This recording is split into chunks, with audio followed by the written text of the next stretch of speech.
Hi, everyone. Freddie Kiger here, and welcome to another session of our North Carolina history series via and under the auspices of the University of North Carolina General Alumni Association. Thanks for joining us, and thanks for joining us for a special topic of one who would be celebrating his birthday this month in February. Today, our episode, Coach Dean Smith, 1961 to 1974, Part 2. Thanks for joining us.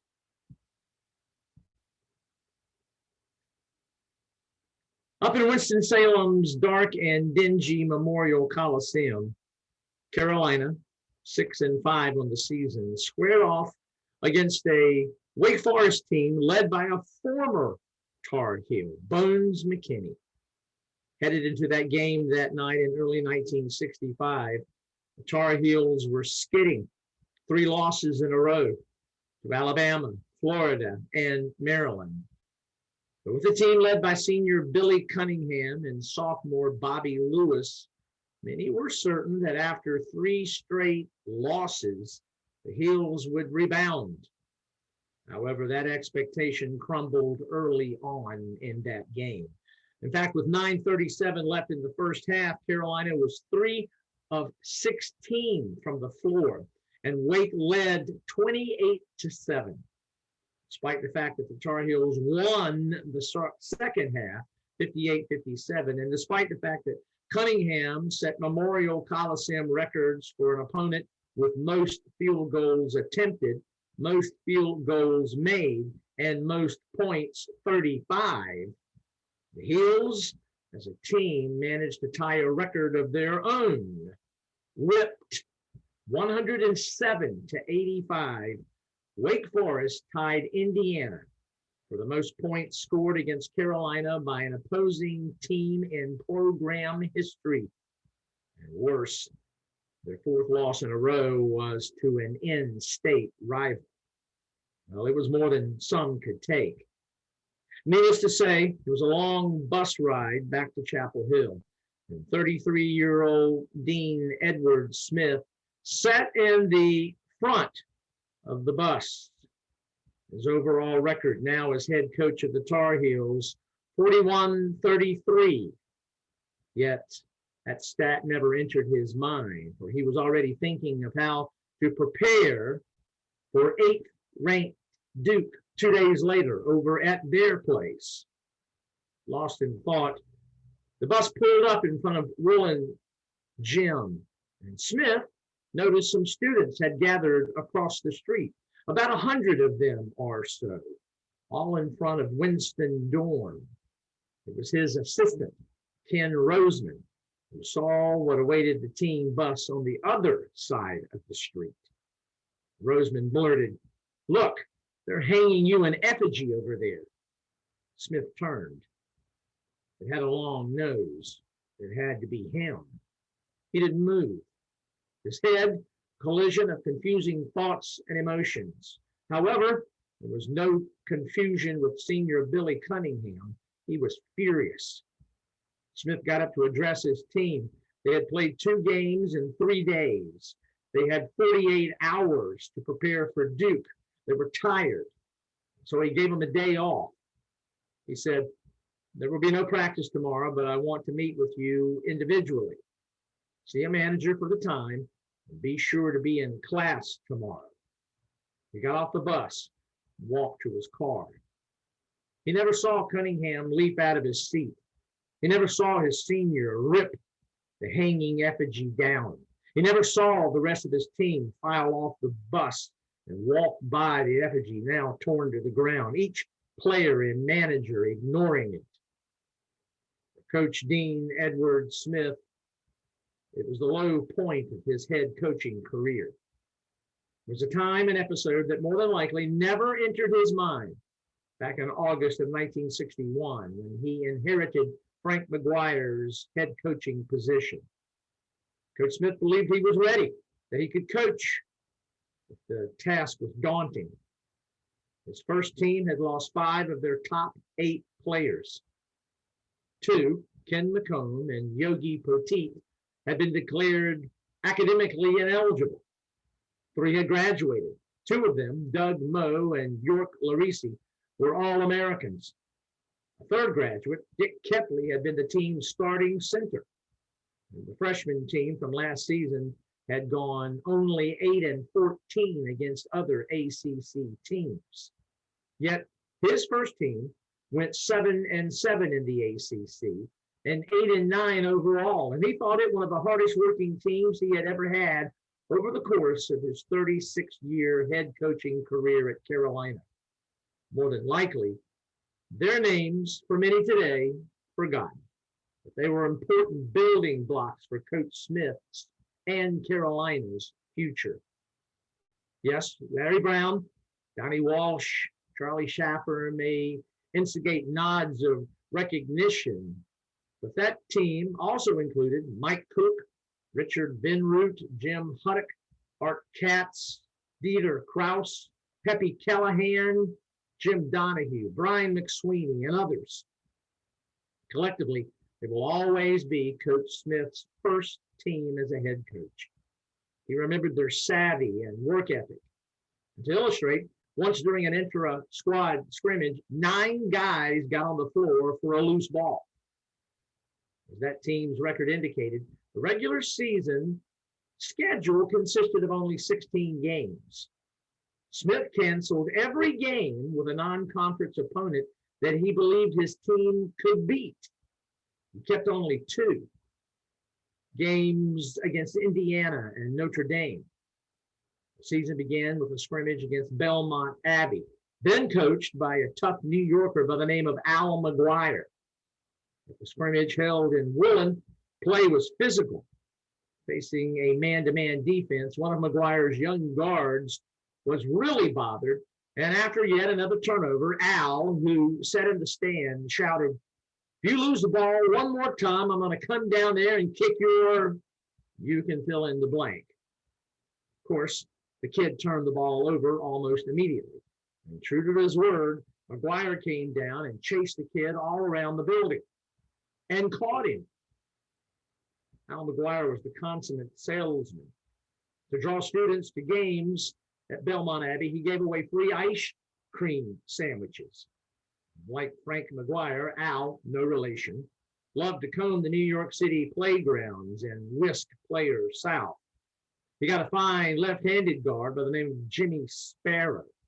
Got him to commit after he showed Sparrow a bunch of pictures of campus.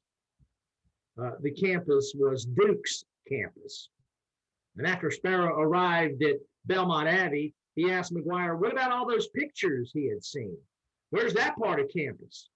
McGuire, without missing a beat, quipped, you go there if you do well here your first year. He coached just like he broadcast games for NBC by the seat of his pants. I still recall coming down the elevator in Atlanta, getting ready for the ACC Tournament Championship in 1985 between number 9 Georgia Tech and number 6 Carolina. And Coach McGuire saw me in the back of the elevator, knew that I was associated with the broadcast, asked me to have breakfast for him and with him. So we sat down to pancakes and eggs, and he kept pumping me questions, and I saw him taking notes on his egg-stained mat there at the table. And then he looked up, and at one point asked, and we're now only about 3 hours from tip, okay, and he called me House of Fire. House of Fire? Today's game. Who's playing? I was stunned. And then I realized he wasn't joking. He didn't know who was playing in the championship game. So I let him know it was Georgia Tech and Carolina.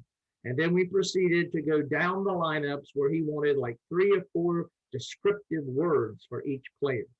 Yeah, he coached and he broadcast by the seat of his pants. Well, the other McGuire, Frank, advised that Smith in his first season make some visible changes, make some alterations to establish that he was the head coach, that it was his program now. McGuire suggested changing the uniform or moving the bench to the other side of the floor. Coach Smith appreciated the suggestions, but he opted not to do anything. He felt that after being with the seniors for 3 years as an assistant, he would be accepted. Now, the two did present different demeanors. Coach McGuire was dynamic, outgoing. Coach Smith was intense, disciplinarian. Coach Smith decided if changes were made, he'd do them on the court. He instituted, for example, the tired signal. He knew a fatigued player could not execute, so a spent player was to hold up a clenched fist. And when he was ready, he could put himself back into the game by just letting Coach Smith know he was ready and rested. It was never intended for off the court, but Donnie Moe, a reserve who played for Smith from 1965 to 67, found use for it at a novel place and novel time. As Coach Smith walked to University Methodist in Chapel Hill for Moe's wedding, his former player saw his coach approach. He stepped outside and flashed the tired signal. And then there was Smith's first game as a head coach, December the 2nd, 1961. It was here against Virginia. As one might expect, the 30-year-old head coach had every detail planned. How the bench would be arranged, where subs would sit when they came out of the game, where he would sit in relation to his assistants and players. But when time came for the tip, however, well, there was an issue. He had forgotten to give the officials a game ball. And then during the game, there were 4 or 5 instances where his players held up their fists. They were tired. And Smith gave them the fist back. Yes, sir, we got him. Coach Smith had forgotten his own tired signal. Yet, he had every reason to be excited, for in his first game as a head coach, his team spanked the Cavaliers 80-46. But a sobering reality enveloped him. Yes, the elation of his first win, but he had only 3 days to prepare for a road game against Clemson. In short, the head coach could never relax. And he learned the difference between being an assistant and a head coach. Assistant coaches made suggestions. Head coaches made decisions. And there were other realities. Just before January the 6th game with Notre Dame in Charlotte, Carolina Sports Information Director Bob Quincy walked into Smith's hotel room and, noticing Smith's furrowed brow, said, "What are you so worried about? The line only has Notre Dame favored by 6. That was the last thing Coach Smith wanted to hear, particularly after the scandals of the late 50s and early 60s, which racked college basketball and, in fact, did away with the Dixie Classic. To Quincy, Smith said, "Don't ever mention a gambling line to me again." Hills won that night, 99-80. After 8 games in his first head coaching season, Smith's Tar Heels were 6-2. And then the bubble burst. 4 consecutive losses. A victory over Maryland evened the team's ACC record at 7-7. But a 2-point loss to South Carolina in the first round of the ACC tournament meant that his 1961-62 team, his first, was 8-9. First campaign over, Smith put the season in perspective. If McComb and Poteet had joined Huddock, they would have been better. If he had scheduled some beatable teams in a normal 25-game season, they may have gone 17-9.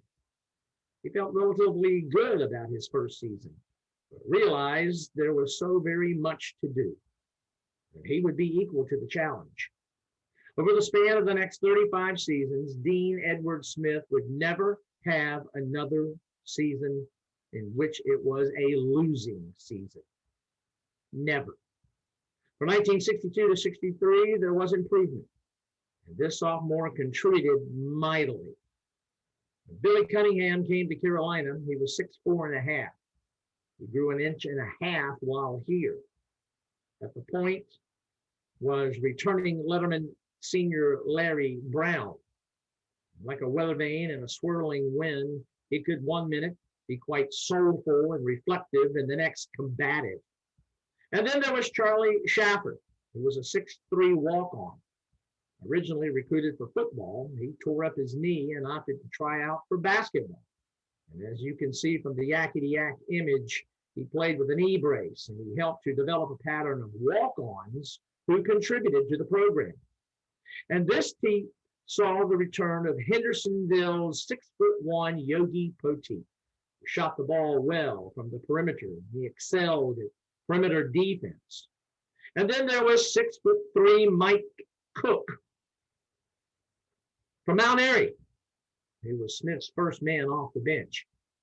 Cook was one of 4 native North Carolinians who were that team's first 6 players.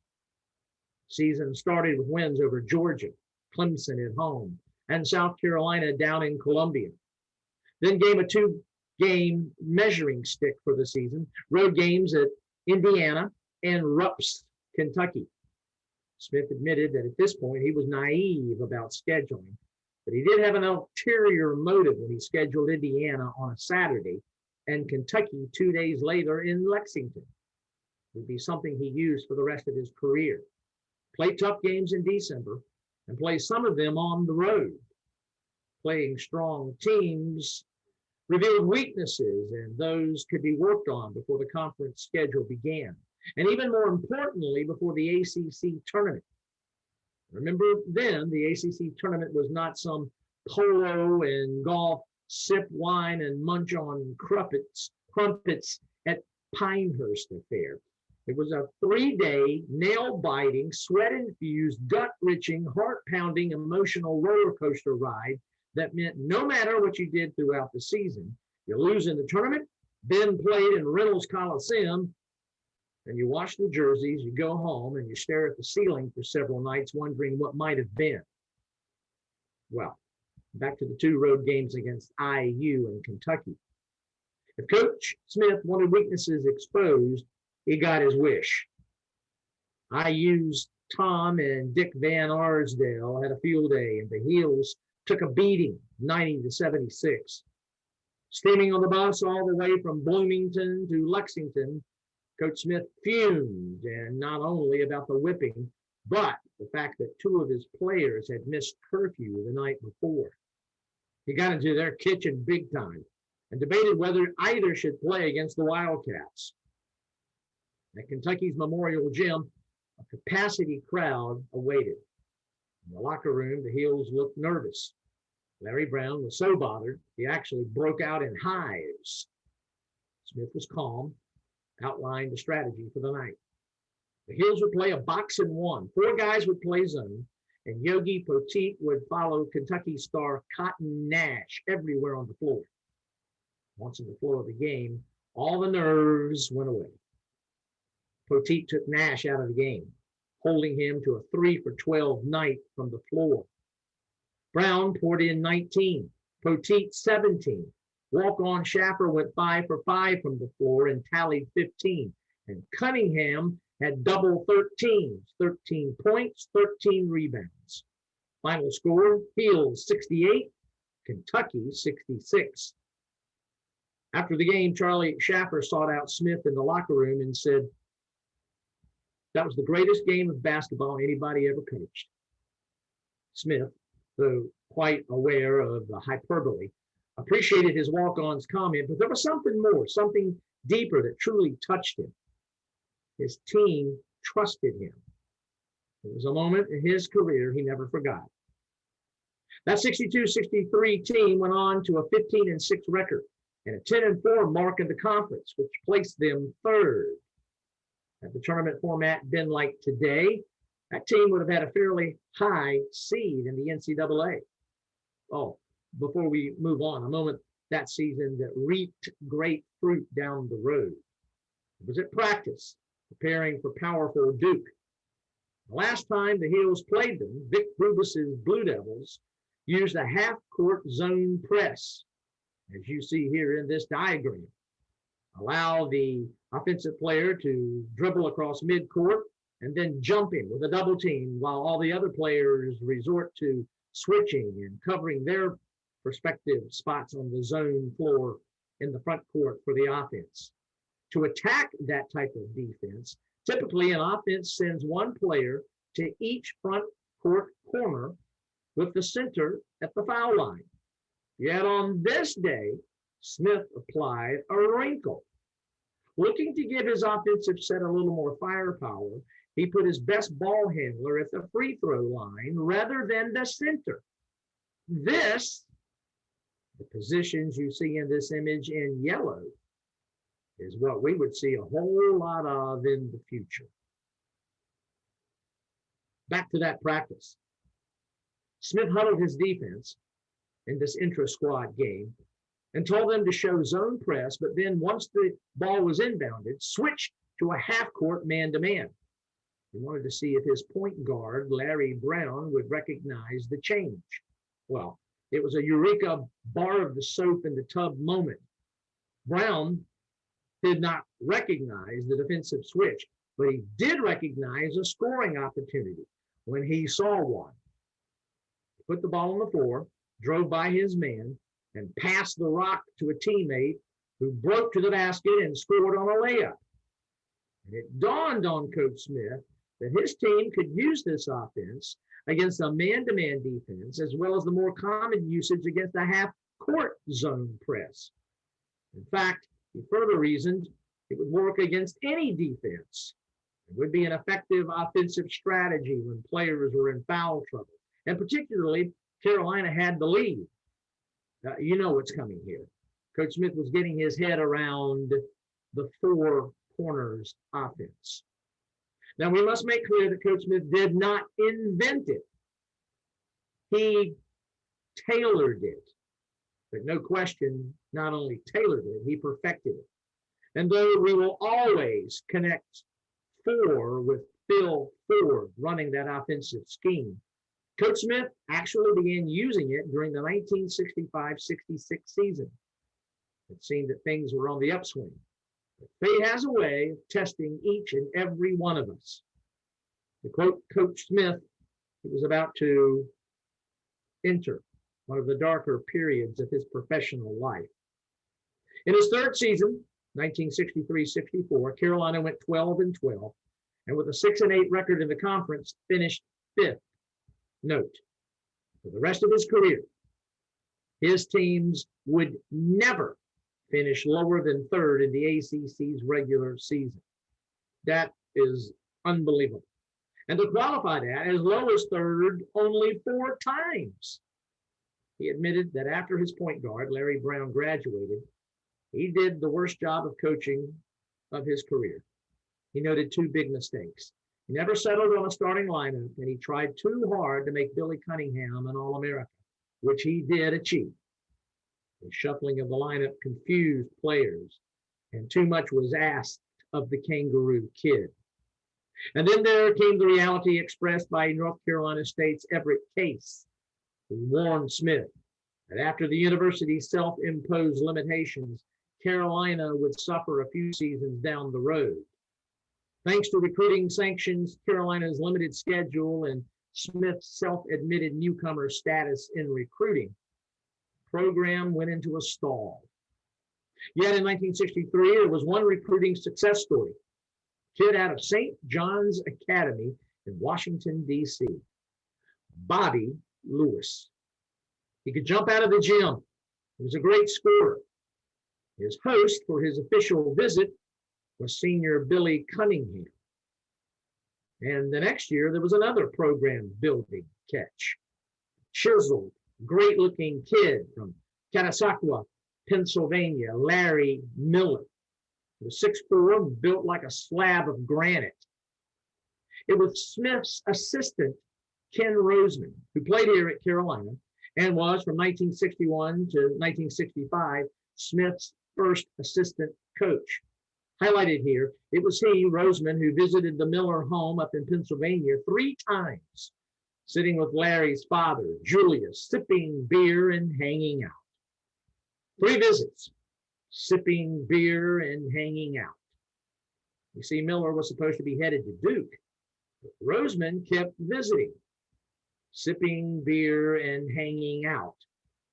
Once between sips, he looked over at the prized recruit and he said, "You know, Larry, the saddest thing is that if you went from here down to Duke, you'd be going all that way and you'd still be 5 minutes from heaven. Come down and see for yourself." Well, Larry did and found he was torn between the two schools. And he, after some sleepless nights, chose Carolina.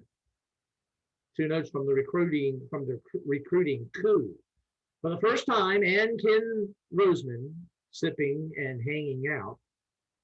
Well, Larry Miller was stolen from Duke. First time. And Ken Roseman, all that time of sipping and hanging out, hated beer. Yes, Larry Miller was here, but he had a year of freshman ball ahead of him. Sophomore Bobby Lewis would play with senior Billy Cunningham, and because of those two, for Smith's 4th season, expectations were high. So high that for the first time in his head coaching career, fans were vocal, and the media reported with certainty that Carolina was headed for a great season. Yet Lewis stumbled adopting to varsity play. Yeah, he had talent, but the Kangaroo Kid also with talent. But 4 of his 12 lettermen were walk-ons, and there just wasn't a whole lot of depth.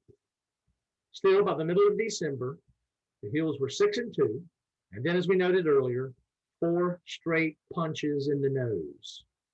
Losses on the road to Alabama, Florida, Maryland, and yes, the blowout loss to Wake Forest. The loss that drove students to stringing up Smith's effigy there in front of Woolen Gym. Many may not be aware, but there would be another hanging soon thereafter, a second effigy. But Smith stated neither were as traumatic as many would believe them to have been. He was glad there was a passionate interest in Carolina basketball and that it was a dummy and not him hanging in front of Woolen. On the night of the 6th of January, 1965, the first incident, he drove home to his residence in Morgan Creek. Everybody there at the house was asleep. He checked on all the kids, and he called his sister Joan, who at that time was in St. Louis. It was something he routinely did after games. Smith told her about the Wake debacle and admitted that there had been an incident once the team arrived back in Chapel Hill. His sister was far more disturbed than he. Smith told her, "It's not the end of the world." Then, despite the late hour, his minister, Bob Seymour, called. He had heard about the effigy, and from him, reassuring words from a friend. The next day, Carolina Athletic Director Chuck Erickson and Assistant AD Walter Rabb asked Coach Smith to drop by. Seymour had been reassuring. Erickson was frank. "We got a problem here." Now, there was no mention of firing, but Erickson made it clear. You got to get things straight. You need to get it going. Next up, to get it going, the 8th-ranked Blue Devils in Cameron. Few gave the Heels any chance. On January the 9th, however, a fired-up bunch of men in Carolina blue and white walked into Cameron Indoor Stadium, holding Steve Vasindak to 11, Jack Marin to 10, Bob Berga to 8. Cunningham poured in 22, Lewis 21, and Carolina upset 8th-ranked Duke 65-62. Only Duke's second loss in the last 40 games. The 8-mile ride could have been 80. Pure and unbridled elation. This time, there was a large group of students in front of Woolen to welcome the team back and celebrate with them. The crowd even called for Smith to say something, but he declined. While this roller coaster of gut-wrenching ride was going on, the Daily Tar Heel and students, of course, had their say. The day earlier, the 8th DTH sports editor Larry Charlton editorialized this. The Heels have been the disappointment of the year thus far. During 4 straight losses, the Heels have looked like the worst team in the conference instead of the best. And then the next day, on the same day, the Saturday that Carolina upset Duke, the first airing of what had taken place the night of the 6th. Page 1 of that January 9th DTH edition, a headline heralding Governor Dan K. Moore's inauguration. But on page 2, an editorial about the hanging of Smith's effigy after the Wake Forest game. And it began with, "We will be the first to admit that our basketball team leaves a great deal to be desired. And within a few issues, we will explore the problem." But a related matter has risen, which makes us wonder just what a loyal supporter is. After detailing the return of the bust and the effigy, the DTH editor-writer continued, "When Bill Cunningham inquired just who was responsible, not a sound was to be heard. To protest a bad basketball team is one thing, but to do it in such a cowardly, underhanded manner is another. The form of protest is as worthless as any we can think of. We hope there will not be a repeat performance in the future." Well, despite the hope and the stunning of 8th-ranked Duke at their place, after a January 13th loss at home to North Carolina State, 65-62, as I mentioned, there was another hanging, and this one included somebody out there who was playing taps. For this 65 team, it had been quite a full week. Editorials, an effigy hanging, more editorials, a victory celebration, and another effigy. Coach Smith remembered thinking, "Who needs this? I would be happy coaching high school and teaching math." And he decided he would ride the storm out. Indeed, the entire team felt that way, for it won 8 of the next 10 games and finished the season 15-9 overall and tied for second in the ACC with a 10-4 record. And it would still take another season, but a corner was being turned, and these two certainly helped to make it so. It certainly didn't hurt that for the next season, the program was about to move from 4,000-seat Woolen Gym to Carmichael Auditorium. The December 4th, 1965 Daily Tar Heel recorded the anticipated move most unceremoniously with the headline, "UNC opens home slate with Indians, seeking first win." Yes, the Hills dropped their season opener to Clemson. Yep, and it was away.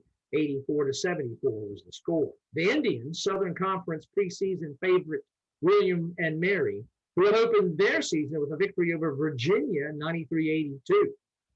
That DTH edition revealed 2 facts that drew my eye. The first, temporary seats or bleachers were not ready. So for that game, Carmichael could only hold 7,000, not the planned 8,400. And second, the game, as of that edition's printing, was not a sellout. Over 200 tickets remained. The December the 5th DTH chronicled the opening night's events in Carmichael. With the headline, "Bob Lewis, Larry Miller, loose fateful lightning for win over Indians 82-68, the storied history of Carolina's first true blue heaven began.